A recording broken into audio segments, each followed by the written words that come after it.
Hey everybody, I'd like to welcome all of you to another episode of Diffusing the WMSCOG. I'm your host Edgar, and today we have another guest, another former member of the WMSCOG. Sadie, I'm going to turn over the floor to you so that you can introduce yourself. Yes, thank you, Edgar, for having me on. So my name is Sadie, and I'm 20 years old. I was a member of the WMSCOG in the Netherlands. I've been out for almost a year now. I was a member from the age of 15 until 19, so a total 4.5 years. Okay, awesome, awesome. So all the way in the Netherlands. Yes. Okay, so this is going to be interesting because we want to always hear the perspective of, different places, all around the Hmm. world. I think this is going to be a very good episode, just very informative and kind of give people a glimpse of what it's like in Europe, the Yes. WMSCOG. So let me just ask you right off the back, how did you get introduced to the WMSCOG? Yes. So I'm actually from a Muslim family where I experienced a lot of inequality because of my sex. And when these two women came up to me at the station and they were like, "Hey, have you heard about Heavenly Mother?" I was intrigued. I was, wow, I've not heard of a Heavenly Mother. So I immediately was interested in learning more about Heavenly Mother. And mind you, I had just turned 15. It was in end of September, and my birthday is in the beginning of September. So I had no idea of like stranger danger or anything about the, let alone the Bible. So they come up to me and they invite me to this Bible study. That would have been next week, Saturday. So I went over there. It's in like a really sketchy part of the city, by the way. But they picked me up with the car. I got into the car. We went over there and we studied. And they gave me a piece of paper in which they said that they needed parental permission. They didn't tell me what they needed the parental permission for. But as you know, you use that for baptism. And Yeah. then 3 days later, on a Tuesday, I was baptized, basically without knowing I would be baptized. Um, they picked me up at the station and they were like, "Hey, you're gonna be baptized today." I was like, "I'm being baptized today." I was shocked, but kind of excited. And so I got baptized without basically really knowing what I was doing. And that's how I kind of got in. I was intrigued because I felt I was being treated like, with inequality. And hearing about a God the Mother intrigued me in learning more about them. Yeah, so very interesting that so you came in when you were 15 Yes. and so did you get the parental permission? Like what did you how was that conversation with your parents? Well, I didn't have that conversation. I actually faked the sign. Uh A friend faked it for me because I didn't know what it was for. If I had known it was for baptism, I wouldn't have done it. But I didn't understand what it was for. I didn't ask. She didn't tell me. yeah. And so I just got it signed by a friend and I faked. I said it was from my aunt. Yeah, very telling that, if you would have really have told your parents, that maybe that would have put a whole stop to the whole Yeah, situation, it would have. and also a very telling on the church's end because they honestly they don't care. No. I've seen situations where, people get baptized without parental consent, Mhm. and so anything to get a number, you know what I mean, and to Yeah. to grow their church. So talk to me a little bit about like your experience. But before we leave the subject about how you got introduced to the church, I'm wondering like when you first came into the church, what were the first initial studies like? What were they teaching you? Well, they taught us first. I was studying with her, and it was about Jerusalem Mother. And right after, we studied about the soul, and little by little, we studied more. But the basic studies were about Father, the Second Coming, the Fig Tree, and then as well the Melchizedek study, and which is, I think, answers your next question, which was about me, how I left. Yeah. um, because yeah, they told me that he was born to a Buddhist family, which is what I've always believed. And then later on, they did change that. Yeah. So yeah, Yeah. I did notice that there was a change because I was there in 2019, and then in 2024 they switched it up, and I was like, hey, that's not what I learned, but I guess I'll just take your word for it. Right. Yeah. So interesting because yeah, I was taught the same thing that An San Hong was born to Buddhist parents, and they changed it, and it's so Mm, fascinating to hear even in another part of the world the same stories staying yeah. consistent. So yeah, it's just very telling on the part of the WMSCOG. Mm, I'm wondering, like, you said you studied like the basic subjects, Jerusalem Mother, and about the second coming of Christ. But what mm, about like they're very into the doomsday with the seal of God and all of that. Did mm. they preach that to you as well? Yes, yes, they did. They showed us these videos with like very scary sounds. And I'm a person who's very sensitive. And I was so scared. I always cried after these studies and then watching the videos because it felt so scary. It was never really um empowering. Their message was never really empowering. It always felt so scary to listen to their sermons. So whenever we did a study, I always tried to avoid it by doing my own study because I didn't want to be in a depression of like any day can be the end. Right. So whenever my unit leader would study with the sisters, I would have been a part of it, but I never went because I was just so like frightened by what they studied and what they taught us. So I always did Elohim Academy on my own. Right.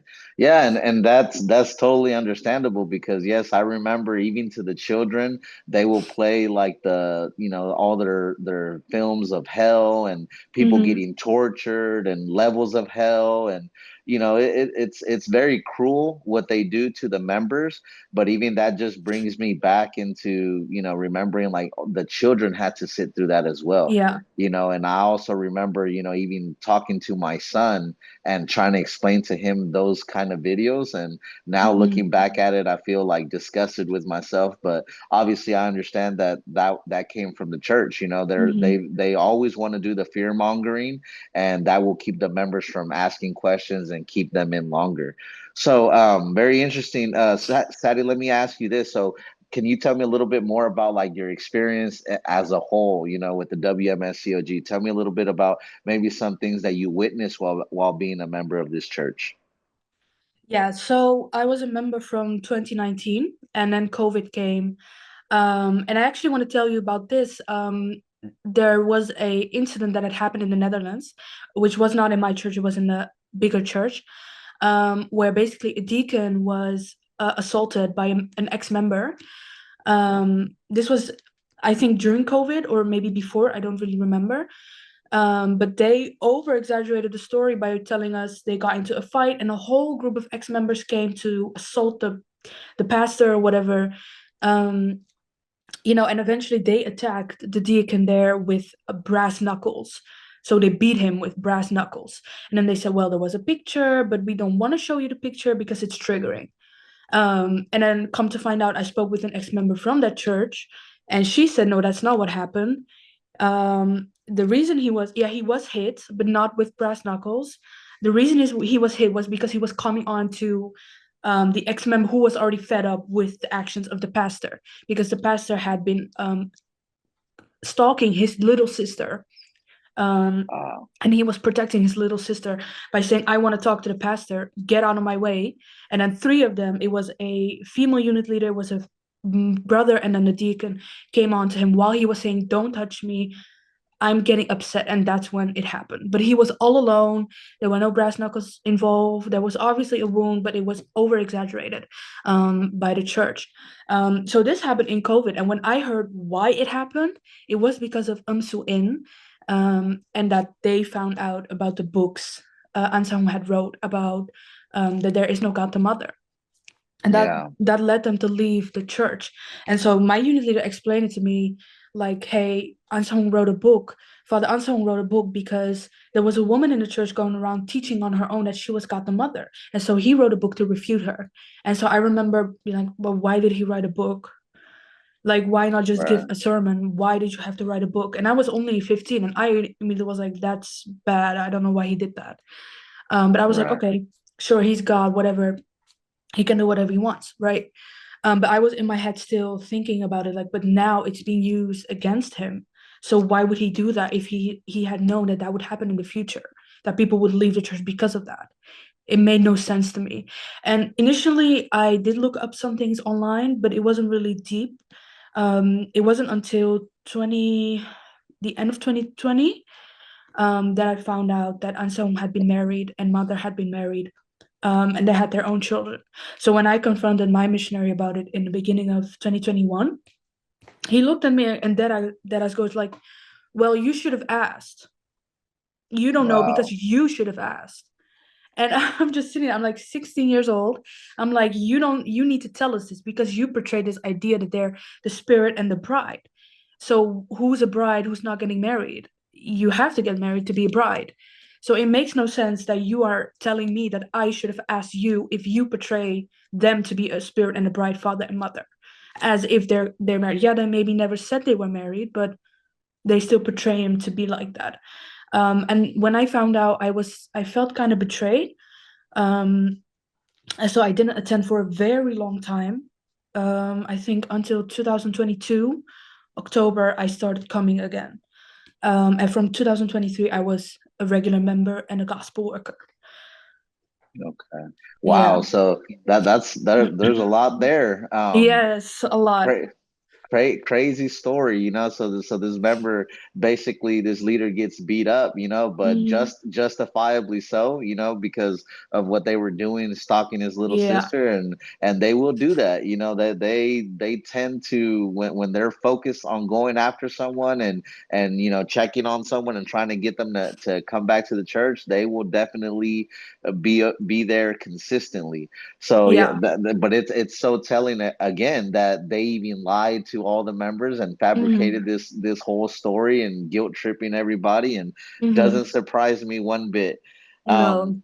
yeah, so okay, so a lot of things going on over Yeah. there in the Netherlands. Pretty wild stuff. So can you tell, is there any more stories maybe that you would like to share, about Um, that happened over there? Well, yeah, we I heard this actually from a lot of sisters, and one of the sisters who's now my friend who also left, she also experienced the same thing. That basically mission I don't know how this was in the United States, but basically missionary told us that things like dieting and working out is a sin. And if you spend time in a gym or time working out, whatever, you are committing idolatry, and they didn't want that. So he gave us a whole sermon during the studies of Father's book, and he goes like, "Well, people don't want to lose weight to be healthy; they want to lose weight to boast about themselves." And I looked at myself, and I am at that time I was 235 pounds, and I'm looking and I'm like, if I want to lose weight, I don't do it to be boasting about myself. I do want to be healthy. And he kind of like switches up. He goes like, well, sometimes they do it to be healthy, but typically not. They do it to fit into the world or whatever. And he said, well, we must not fit into the world. We have to do the gospel work. And so I heard this from more sisters that they were told that if they work out, it, like they're committing idolatry basically. And that instead of working out, hey, why don't you come to Zion to preach? The time you Yeah, can do for the gospel work, you have to put it into the gospel work, not into making yourself look better, because God created you the way you are. yeah, And so there was a huge problem with that because I saw members gain weight. In that year that I didn't attend, I saw brothers who gained a lot of weight, sisters who gained a lot of weight. It's just crazy to me that that is the mindset that they have. yeah, yeah, for sure, and I can definitely attest to that as well, because we had certain, leaders come over here and tell us the same thing, that if you, anything that you put before father and mother, is a sin, and exercising a sin, and you just want to be vain and focus Mm, about yourself, and yeah, all kinds of things, and then later they contradict themselves, and so they're all over the place. I think that this yeah, place changes, they change their doctrine like they change their socks. It's so yeah. many, so many times, it's impossible to keep up with them. And even, going back to something that you said earlier about, like, one of the things that made you open your eyes was about the Suin thing, Hmm. like, yeah, the whole church history thing is like, what the WMSCOG members, their understanding of the church history is not accurate. If they Mm, understood the real history, they would be shocked. And Exactly.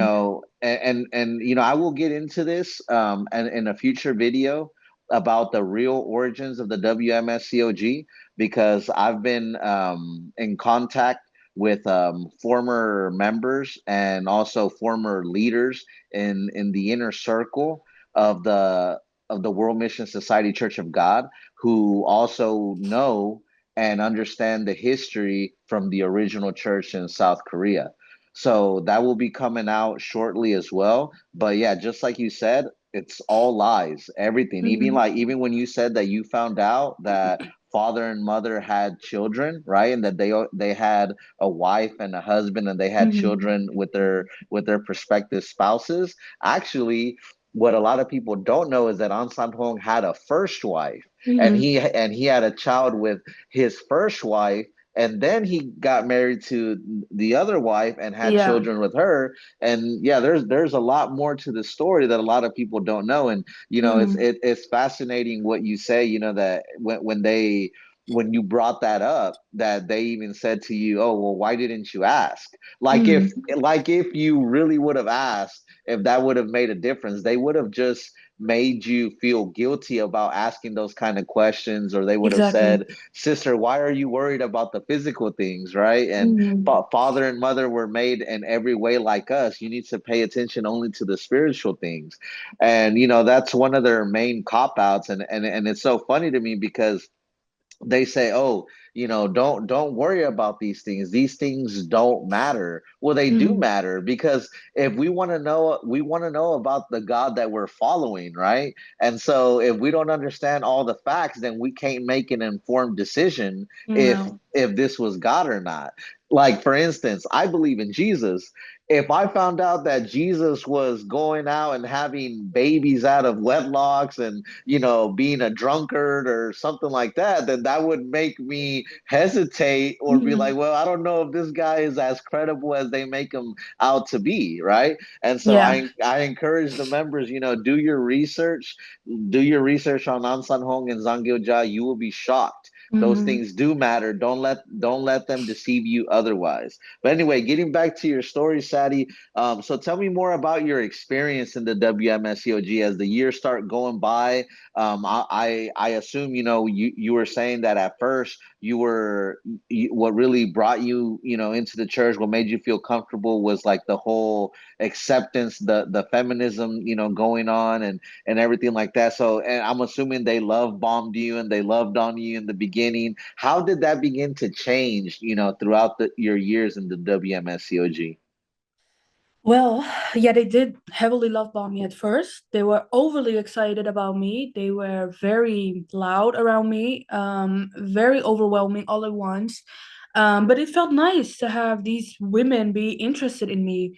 It was weird now that I look back at it. I thought they had good intentions because wow, they were so kind to me. Um, but it quickly changed because at first they were like, well, you ask all of the questions, right? You ask all of it. And they were like, when they found out I had looked up online, they were like, do never ever look up online. You can be like, the deaconess literally told me, I forbid you from going on the internet. You can watch movies, but don't go on the internet. And she had a very harsh tone with me, and that happened more often as the years went by. Um so the thing was, after in like 2023, a lot of new sisters came in, meaning that me, who is kind of a long sister but still not a unit leader, was always put aside because, oh well, sister Sadie, she'll figure it out, she'll do her own thing, and then we'll study with this sister who's new. So initially I didn't get a lot of the deep studies because, as I said, I was very scared and I was self-studied. Um, but I was always kind of isolated in a way, because I always just focused on my preaching. I always tried to finish my preaching, while the other sisters were studying.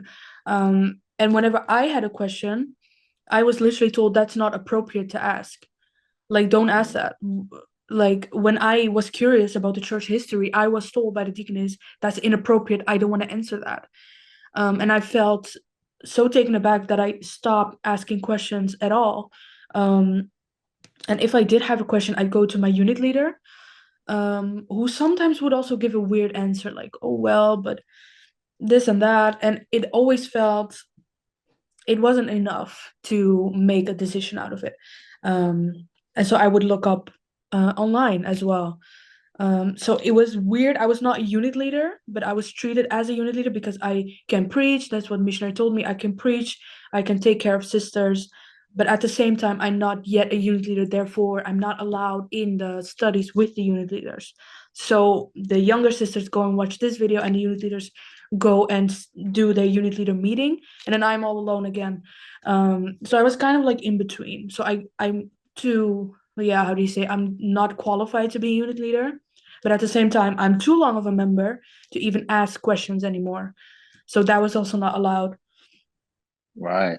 And yeah, once again, I want to highlight that part of your story about the questions, because you are encouraged to ask all the questions, and you're lied to in the beginning. You're told that questions are welcomed, and that, if for the newcomers, even online, I hear it all the time. Oh, if you have questions, come to your local World Mission Society and ask these questions.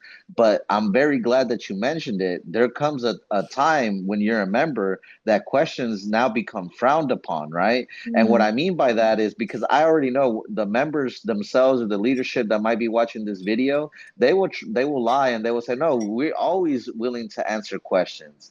It's the type of questions that you mm, ask that some of these questions make them uncomfortable, and they choose not to answer them, either because they don't know the answer, or they're too embarrassed to give the answer. But half the time, some of these leaders don't even understand the real origins of the church, so they can't even give you a proper answer. So they'll just no. discourage you and make you feel bad for asking the questions. So, Sadie, let me ask you this. When did you start realizing that maybe the WMSCOG weren't who they claimed to be? That would have been in March of 2024. We were doing this youth assembly, and missionary had picked me to do a study with the youth. And I do my favorite study, which is Melchizedek. And I'm telling you, I love that study. I watched all of the sermons. I don't mind hearing it over and over again. I knew it like the back of my hand. I know Anselm was born to a Buddhist family. So I go up there and I teach them Anselm was born to a Buddhist family. I go all the 3 points. And I sit back down, everybody claps, I bow. And missionary comes up and he's like, well, sister, that was great. But did we ever teach Anselm was born to a Buddhist family? And so I'm confused by the question. And so I look at the sister, I'm like, what? And he's like, let me rephrase. Did we say Anselm was born to a Buddhist family? And I don't answer the question. I felt like I was being trapped or something. Yeah. And he goes like, we never taught that. It's outside people who are teaching that, and who are saying it to say that Anselm is not God. And mind you, I knew nothing of Buddhism. I had no problem with him being a Buddhist, because it was all prophecy, right? His parents were unbelievers. That's the point. They didn't believe in God. Um, but the more I heard him speak, the more I was like, "What are you saying?"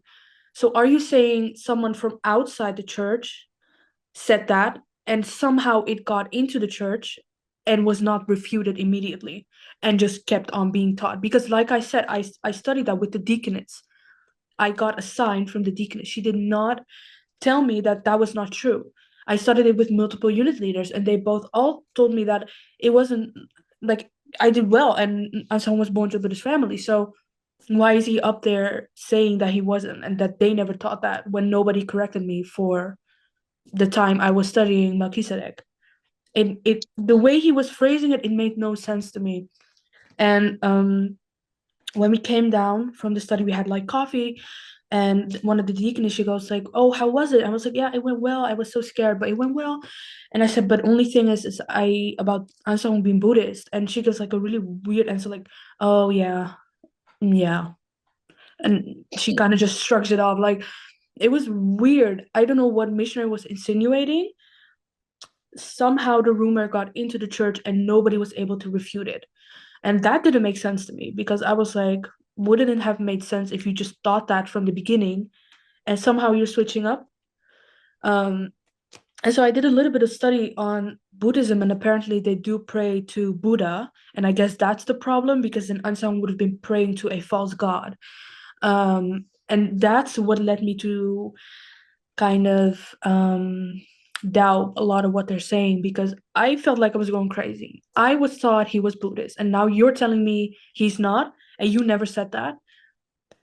And he goes on and he went like, well, I understand that someone taught you that, but that's not true. It's not, he was not Buddhist, he was just an unbeliever. So next time when you do the study, just say he was an unbeliever.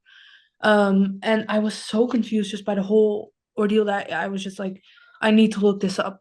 um I didn't do an extensive search again, but I just went to the Wikipedia page and I saw he was Buddhist, and I was like, okay, well, he was a Buddhist, so whatever. Hmm. And then the thing that really led me to do more research was when I sat down with my unit leader, and she goes like, well, before you can be a unit leader, you need to study about some deeper things, because at that time I had not studied about the seven churches prophecy. But apparently there's a study now where they're teaching that Ansahung was late. And she goes like, and he was supposed to come in 2012. um and kind of like this light goes on in my head, like I've heard this before. um Yeah. because what you if you look up the church and it's a called, the first thing you get is the doomsday prophecies that they have made, including 2012. So I'm like, okay, so now you're saying he was supposed to come in 2012, and the ex-members are saying they were taught Ansang was supposed to come in 2012. And she goes on, well, he's supposed to be late. And apparently they use the 10 virgins parable to say that, well, the groom is late. So what does that mean? It means Ansong needs to be late. But how can you be late if there's no date? And I was listening and I was like, something is wrong with this. It feels like they're doing a lot of damage control. And that's what made me look up the church online. Yeah. Yeah, that's very good actually, because like you were saying, like they change the level of deception inside the WMSCOG is outrageous. Mm-hmm. They do a great job of making members even doubt themselves, right? Like in your case, the missionary told you. Where did you hear that? Where who told you that An San Hong was born to Buddhist parents? And you said, like, you froze up, right? You got stuck because of the pressure that's put on you, even though you know that you were taught that inside the church, right? We all know. And so I think that's very telling, because that just goes to show you that members, they shut off a part of their brain and just accept whatever is told to them by leadership. And so I Mm-hmm. think this is a good moment to, like, if any members, current members are watching, ask yourselves, do you remember being told that An San Hong was born to Buddhist parents? Do you remember who told you that? Do you remember that that was being preached? That you were getting signatures by the leaders and you were being approved teaching that way. I remember pastors teaching that way, right? I also remember them preaching about 2012 and that the world was going to end at the completion of the Jerusalem temple on the Feast of Tabernacles, on the last and greatest day of the feast, right? And do members remember that? Do members remember all the other times that they were taught that the world was going to end, or that Father was going to come this year, right? And even though you're taught all those things, you're always told that it was never said, or that it's your fault. And so you need to, members, ask yourself, is this the kind of place that I want to be at? A place that will sit there and lie to my face and make me doubt my own brain, my own thoughts, right? Because that's dangerous. If that's the case, then they can get away with anything.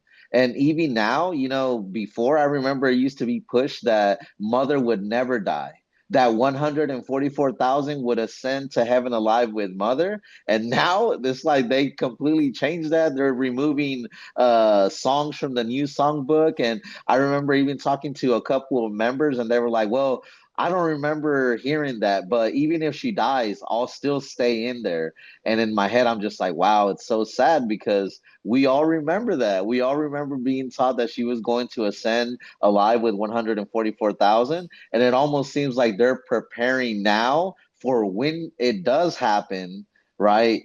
What is going to be their next move. And so, like you said, damage control. That's why right now they're removing a lot of those new songs. They're not talking about it. They're saying we never said that. They're gaslighting people, right? And the funny thing is, me talking to the original church in Korea, I've understood that they did the same thing with An San Hong.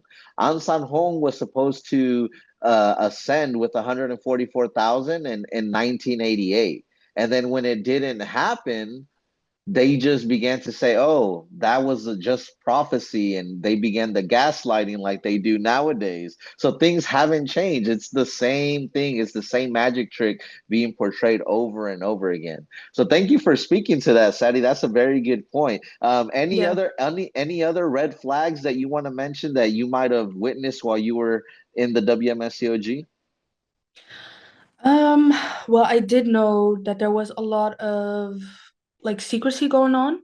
Um, you were not allowed to know certain things. You were not allowed to tell certain things. If I was worried about a sister and I see clearly she's like there was a sister who stopped coming at some point, and I was so afraid to ask. I was like, "Where is she? Why is she not coming?"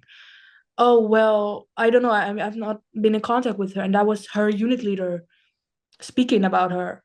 I was like, and I was so afraid to ask her, but no one would say anything about what happened to that sister. And eventually she did come back, and then I heard that she had looked up things online, but whatever, she's now back. Um, and things like that. It always kind of bothered me that I wanted to know things, and I was curious about sisters.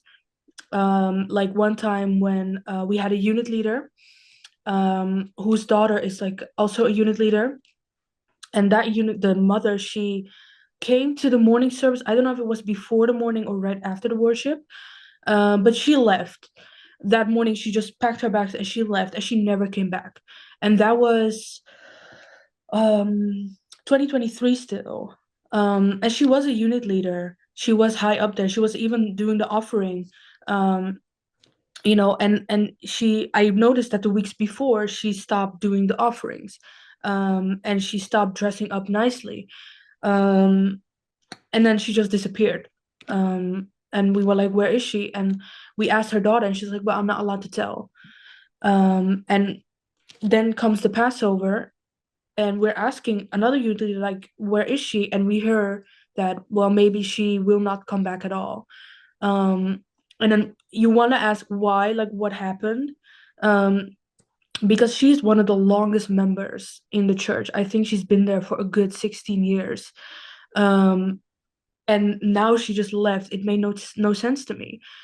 You want to ask more, but you will be shut down. So I knew not to ask more. I wanted to, but because when I kept the Passover there, I already stopped believing in what they believed. So I wanted to know as much as possible of what happened to that sister. But till this day, I still have no idea what happened to her. Yeah, and again, thank you for that because it brings me a lot of thoughts in my head of how for years I think what the most important thing, the tool that the World Mission Society Church of God loves to use is to keep information under control. And what I mean by that is, that they do a good job of not allowing members to hang out with one another outside of Zion, or don't exchange phone numbers with one another. And they give you all these multiple reasons that obviously are, what I mean, nonsense. But when you think about it, it's for that very reason. Because if a member was to leave, all the members are so curious, and what they don't want to happen is, if you're close with those members, you have their phone number, you can go to their house, you can hang out, you can go ask them, and you can find out the real reasons of why they left. But by making everything secretive or looked down upon for getting close to people inside the church and not exchanging information and keeping everything so under wraps, they make it impossible for you to find out what's actually going on. And so the sad thing is, rest assured to all the members that are watching this, if you've left the World Mission Society Church of God, they are 100, in my opinion, they are 100% talking bad about you. They are saying you're an evil spirit, you're Judas, you never had any faith, you're a betrayer, right? And you didn't have enough faith to stand. It was prophecy, you were a spy. They come up with the most outrageous things, right? But the reason why is because if members were actually able to see that once you leave this place, that members, their life gets so much better.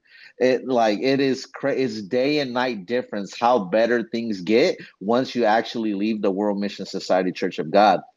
So I just want to throw this out there. All the members that have left that might be watching this video right now, and if you've heard, I've heard from multiple members like that have left that are in the shadows, and they're saying, "Yeah, the church is spreading lies about me. They're sending group messages about me to stay away from me because I'm an evil spirit. I'm Satan." Take control over that narrative. You're welcome on this platform to share your story and to set the record straight. You're entitled to share your story and to let people know that it's that how the WMSCOG is portraying you is not true. We have a voice and truth matters. And Sadie, thank you again for coming on this show and sharing your experiences. Let's get back a little bit into your story. So what actually made you, do you remember how you left? When did you leave and how did you leave? Well, my plan was to go MIA, just disappear. Um, I didn't want to confront them. Um, so I didn't. What I knew was I cannot attend the services anymore. So when I found out it was the beginning of March, and then 2 or 3 weeks later it was Passover and I was a volunteer, so I had to be there. So I went, um, and then I stopped attending for about 5 or 6 weeks. And in the meantime, I was doing my research. I was watching the videos, um, trying to make sense of all of this. And then I made a plan. Okay, I'm gonna get my books out of there because I had Bibles, I had my books, and I knew I wanted to keep them. So I went, I think, twice on a Sabbath. I don't remember. But I got all of my stuff out there, my clothes, my shoes, everything. I got everything out there. Um, and the last day I went, it was actually when a sister, a Korean short mission team, she had left. So I went also there to say goodbye to her. Um, and I did go to the sisters to tell them I'm not coming anymore. I never said I don't come because I don't believe anymore. I told them that I'm not feeling well and I need to be, well, it wasn't a full lie. Like I said, I wasn't feeling well. I need to be hospitalized. So for a little while, I'm not coming.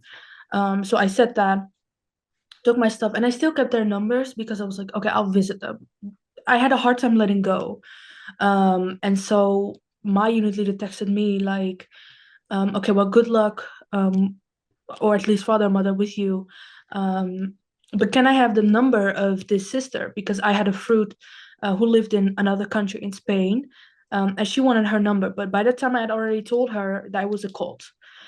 And I panicked, and so I blocked all of the members. I tried talking myself out of it by saying, well, her mom doesn't allow her, whatever. But she still wanted her number, and I was like, if she gets her number, then that's over. So I didn't want her to have that sister's number, so I blocked her and the deaconesses, except for a few sisters. But other than that, I blocked them, and that was in on May 5th. Okay. Well, yeah, I'm glad. I think you did the right decision and I'm glad that you left. So now my question to you is, what made you want to tell your story? Well, I really wanted to do something against this cult. Because whenever I was looking online, it was a lot of American resources. Like I tried finding people to talk this about this, but there was no one from the Netherlands or let alone Europe. I've never seen an ex-member from Europe. I seen a lot from America, and I kind of felt like I need to do something against them. Because like you said before, they're gonna lie about you. That's what they're doing. Because sisters, I ran into two sisters and they both avoided me. Um, so I know definitely they're talking bad about me. So I just want to share my experiences on my side of the story of what happened and the things that you're not allowed to do, such as your honest research, um, and how much control that they have over you. Um, I just wanted to do something to speak out as a Dutch member, because I know there's not a lot of us here because we don't have a lot of members. I think in total we have like only 300 across the country. Um, so if they're looking for former Dutch members, well, they can't. So I hope to also help other people who might be Dutch or from Europe or whatever, feel more courageous to do their research, find the truth, and come out. Yeah, amazing. Yeah, I'm so thankful that that you came on and shared your story. You're so brave, and I commend you for that. And I guarantee you that your story will help many people leave the WMSCOG. So now Yes. let me ask you this, Sadie. Since you've left, how has life been for you? Well, honestly, when I was in there, I was struggling a lot financially because I had no money. Everything went to tithes. My school, I am a year behind because I didn't go to school. I went to preach instead. But I'm catching up. I'm almost finished with my major. I'm working. I moved and I'm trying to work out, which is not a sin. I'm trying to take care of myself again and get back the girl that I was before. Um, I do often have dreams about them, kind of like nightmares. But other than that, I have a job, a great job. I have great friends, um, whom I'm allowed to hang out with, do whatever on a Saturday, or on a Tuesday, whatever. I have the freedom that I wanted. Um, I still believe in God, obviously, but I'm not bound to any law. I'm not bound to keep a Sabbath day. I'm not bound to give my money. And that's what makes me feel good about God, the actual God from the Bible, because it's a God with love. It's not a God who wants to control you. In the same sense, a church should not control you that way. So when I left, I was able to think again for myself, who am I?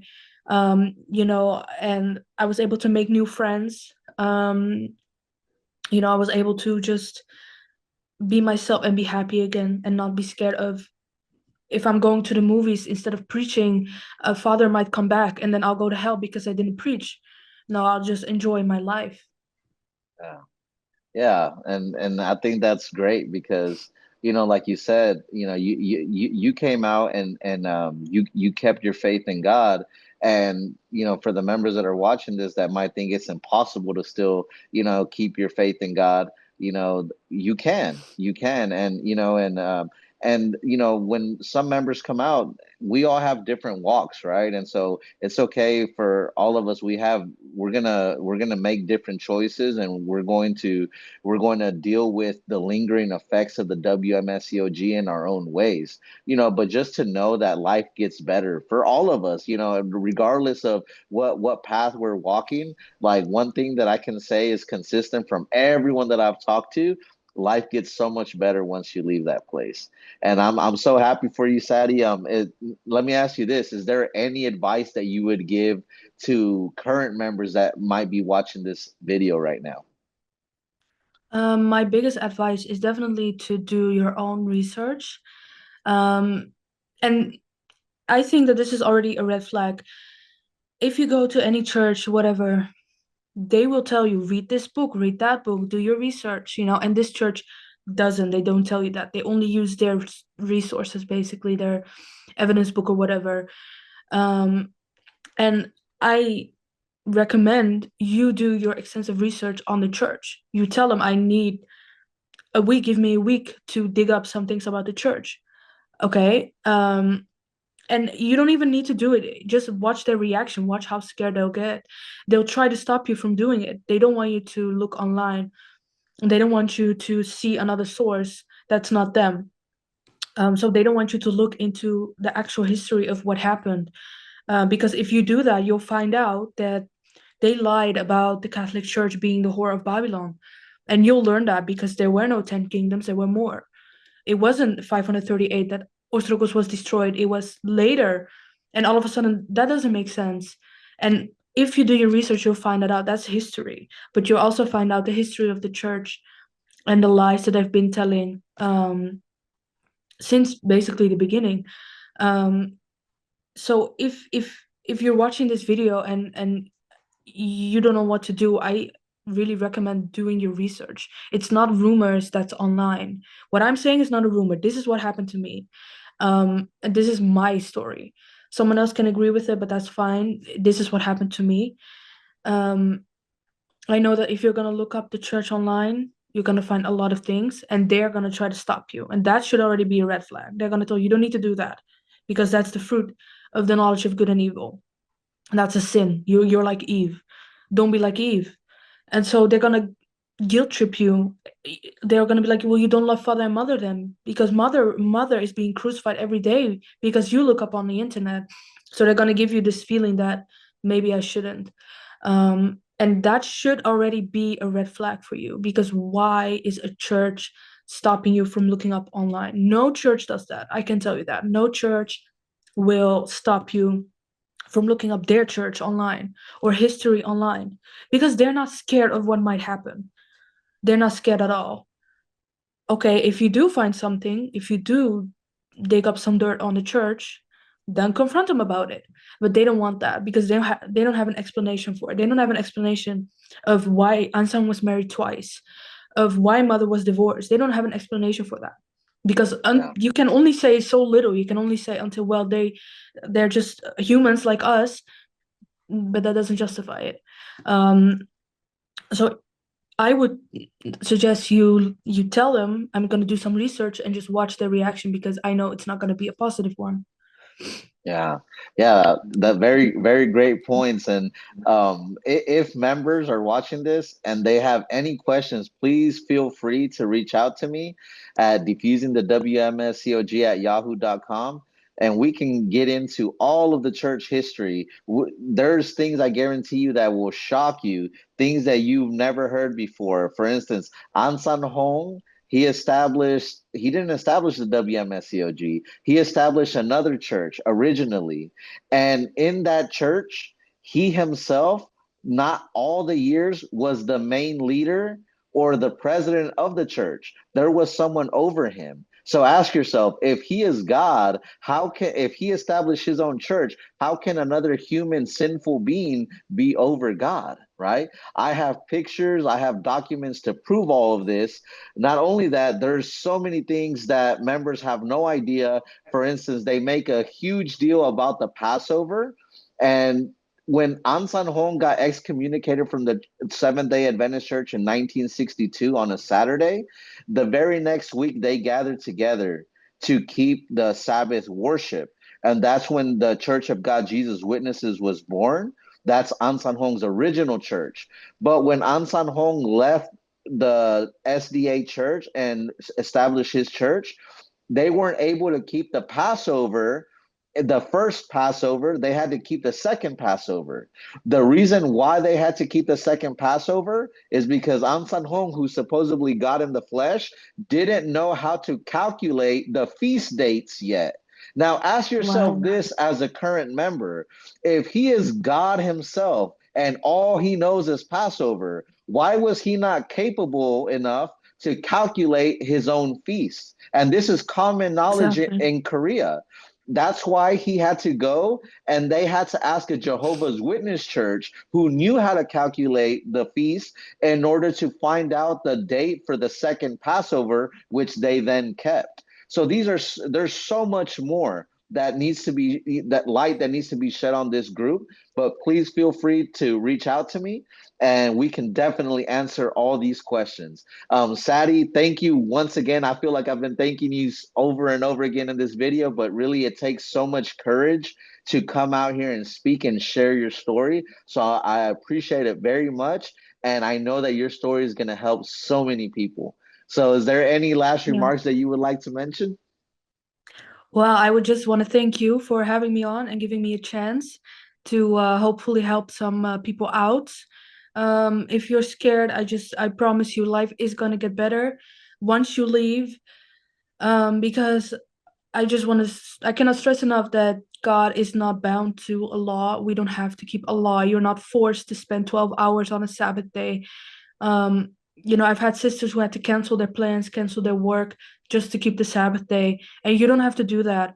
There is freedom in God. Um, you love him, and so therefore you do things for him, but it's never forced. And in the WMS it is definitely forced. They say it's all a free will. Keeping the Sabbath, it's your free will. Giving tithes, it's your free will, but it's always kind of like, but if you don't, you'll go to hell. So even if you miss one Sabbath and Father comes on Sunday, you'll go to hell. And that's not God. God is not, bound to a law that you have to be so scared to not miss a Sabbath. So I want to just say, I hope you can get out of it. I hope you can really open your heart and your mind and your eyes to see the truth of this church, this cult, and how much damage they bring to people in their lives. Yeah, very good, Sadie. And yeah, members, please think about it. Do you want to spend another year in that place? Do you want to keep falling for the same magic trick over and over and over again, and then getting blamed for bringing it up, right? When you remind them of, well, you said the world was going to end this year. Well, you said the world was going to end this last year before that, and the year before that, right? And it's just the same magic trick, and you're just wasting years of your life. So I really hope that members will watch this video and really think critically, and hopefully they can come out of that place and explore this world that's actually very beautiful, and there's so many exciting things out there. And I once again, Sadie, I want to thank you for coming on to another episode of the Diffusing the WMSCOG. Thank you for And having me. yeah, no problem. And for everybody watching, please subscribe to the channel. Please like, please comment, and please share the content. And also, we have opened a Facebook page at Diffusing the WMSCOG on Facebook. So please follow us there as well. And until next time, thank you guys. Have a wonderful day.